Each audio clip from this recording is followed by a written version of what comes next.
Welcome to Beyond Motherhood podcast. I'm your host, Monique Bathurst, women's mentor, registered music therapist, and mum of two, and I am incredibly passionate about supporting mothers to thrive in all areas of their life, connect with the woman outside of the mama, and live a more peaceful life filled with joy and fulfillment. And in this podcast, we share tips, practical exercises, stories, and wisdom on all things motherhood and beyond. From relationships, maternal mental health and wellness, the challenges of motherhood, reclaiming your identity post becoming a mother, and everything in between. Let's dive in. Welcome again to Beyond Motherhood.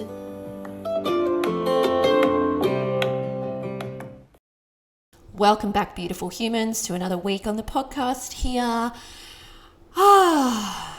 Now, what I want to chat to today, I've spoken about in other episodes before, but I want to give a little bit of a different spin on it today, and that is all around something that many of us mums experience, but we don't necessarily know what to do with it or how to move through it or how to transform it, and that is anger, or specifically rage.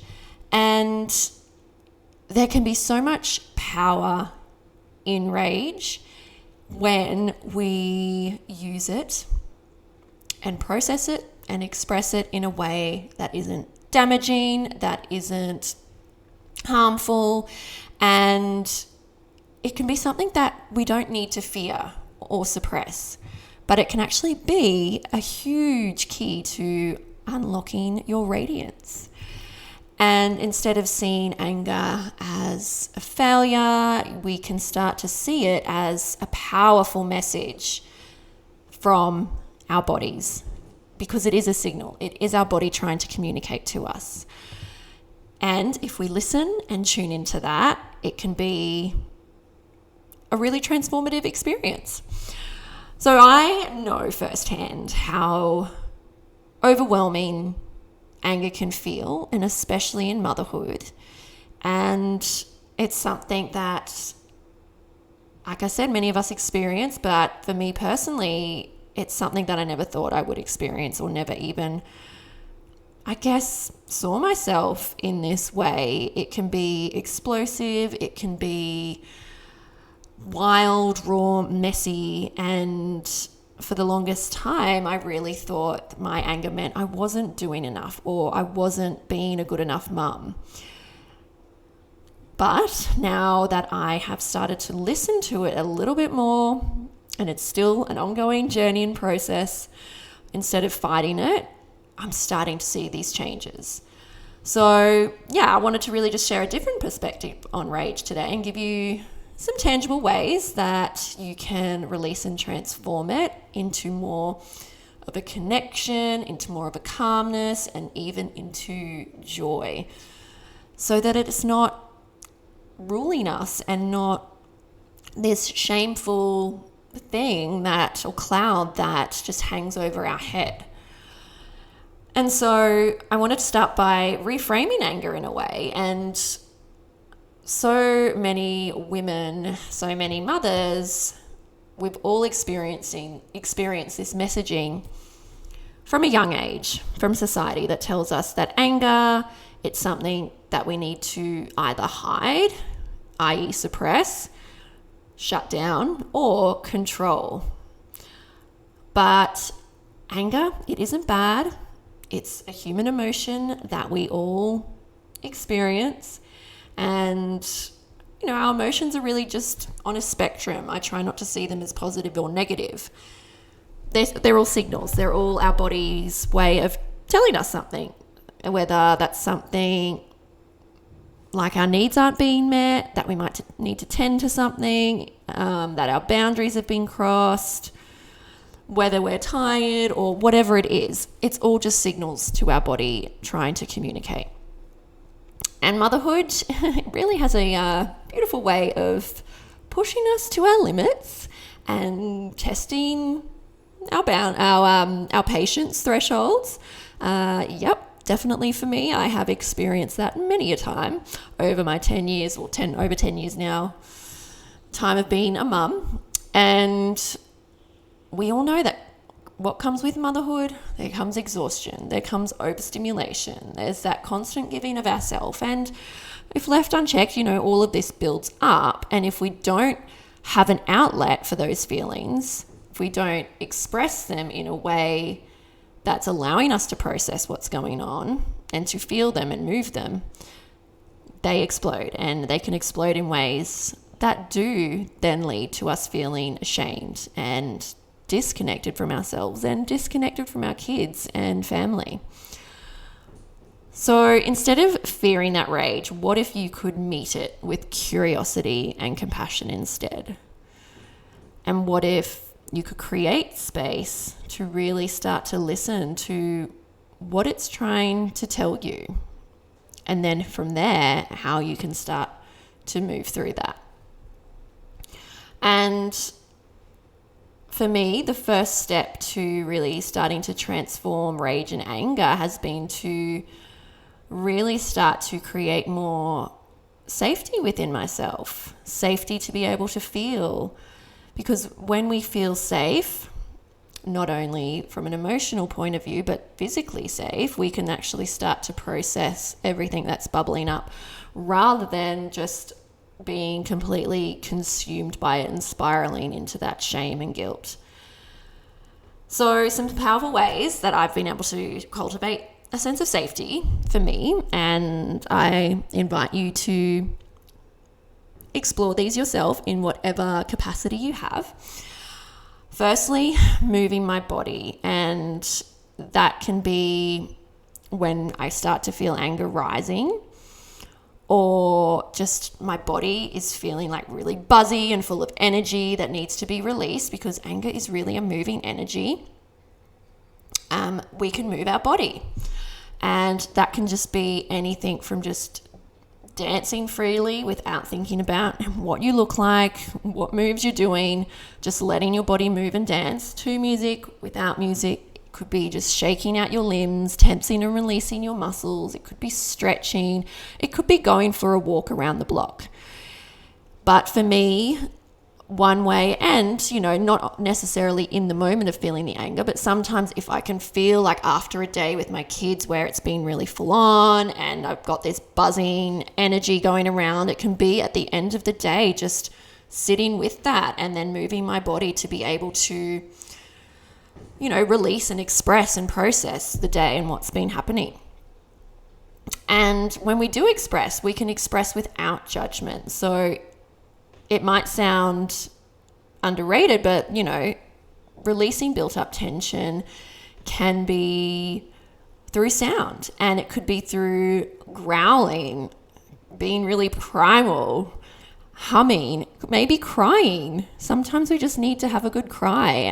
That releases so many beautiful hormones and things in our body. We could use a mantra. Maybe you just want to feel like you just need to make a really loud sound, but you don't want to alert the neighbors or scare your kids. So you might do that into a pillow if you need to, and just letting those sounds be a way that you can safely and even cathartically release and shift the energy in your body.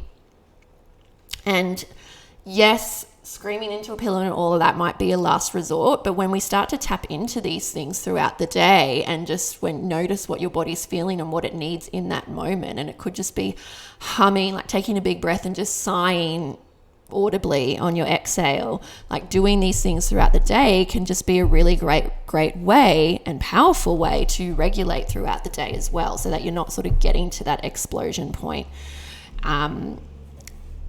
And there are things we can do in the moment too, of course. Breathing can be powerful, but it's not the only way. I often find in those moments where we're really challenged, pausing and breathing, like I find I need to make some sort of sound or move my body. But breathing can be super powerful when we're doing deep intentional breaths to remind our nervous system that you are safe in this moment. So trying to inhale deeply through your nose for 4 seconds. You might hold for 4 and exhale slowly through your mouth for the count of 6. So doing a longer exhalation can be a great way to start to tap back into that sympathetic nervous system. And we can do this a few times and just notice how it shifts your energy as well. And And another way to really start to cultivate that safety within your body can be some grounding practices. So I love to ground through touch. So when emotions are high, you're feeling overwhelmed, grounding can just help bring you back to the present. So you might want to wrap yourself in a blanket or hold a warm cup of tea, so feeling that warmth through your hands. You might want to sit on a chair and just press your feet into the floor, or just give yourself a big hug and squeeze up and down your arms. That's a really big one that I like to do, because these simple acts and simple little practices can send messages to your body that you are here, you are safe, you are present, you are held. So there's many other different practices we can do to cultivate safety, but these are just a few simple ones that we can really easily access and anyone can do to start to bring us back to that safety and start to cultivate that connection within.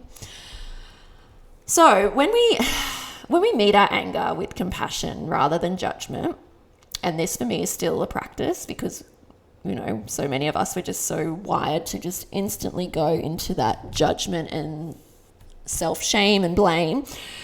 But when we start to meet anger with compassion and curiosity, something powerful can really start to happen. And that is that it can actually start to transform. So instead of being this destructive force, it can become a pathway to deeper connection with ourselves and to our loved ones. And like I said, rage doesn't have to be something to be ashamed of, because again, we're humans, we all experience the spectrum of emotions, but it is a call to listen and to nurture and to honor your needs. And this is something that I find when I do find myself going into those moments, like I really have to check in with myself to just pay attention. Okay, like what's going on for me right now? Like there's usually high levels of stress, and they're typically unrelated to my kids. It might be financial stress or whatever it is. Could be that I've had really poor sleep and my window of tolerance is really narrow for that day. Might be that I really just haven't done anything for myself that day and I've just been going through the motions. So there's usually a reason. Well, actually, there is a reason. So it's really just allowing yourself to sit with what it is that you need in that moment or that day. And that can really help just to process and release that energy and just open the door to more joy and more presence and more aliveness. And so the next time that you feel rage starting to bubble up and you're feeling like that volcano ready to erupt, instead of pushing it down or starting to feel guilty that you're feeling that particular emotion, try leaning into it, try moving, try breathing, try making a sound, using some grounding practices, or maybe you're someone who likes smell, and so that can be really grounding for you. See what happens when you allow that energy to flow through you instead of getting stuck inside.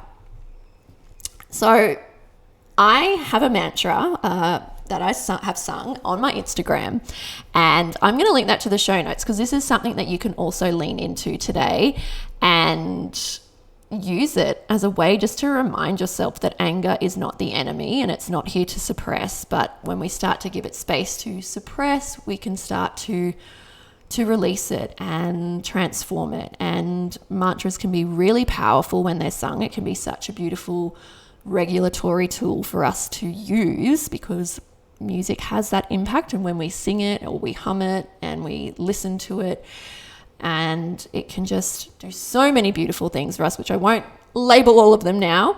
But yeah, I invite you to listen to it and even bring it into your daily life for the week, just either listening to me sing it or giving it a go yourself. So that's in the show notes, the link to that mantra. So yeah, do have a listen. So I hope today's episode gave you a bit of a new perspective on anger and rage, and just a few tools to start working with it and cultivating that safety to be able to express it and feel it. And if this did resonate with you, would love to hear your thoughts and come connect with me on Instagram. All my info's in the show notes, and do share with a fellow mama who might need to hear this too. So thank you for being here, for showing up for yourself, for continuing to do the work. It's always about progress over perfection. And yeah, let's all just band together to continue making motherhood more expansive and joyful, and just remembering that you are also a woman outside of the mama as well. I will speak to you all next week. Take care and speak to you then.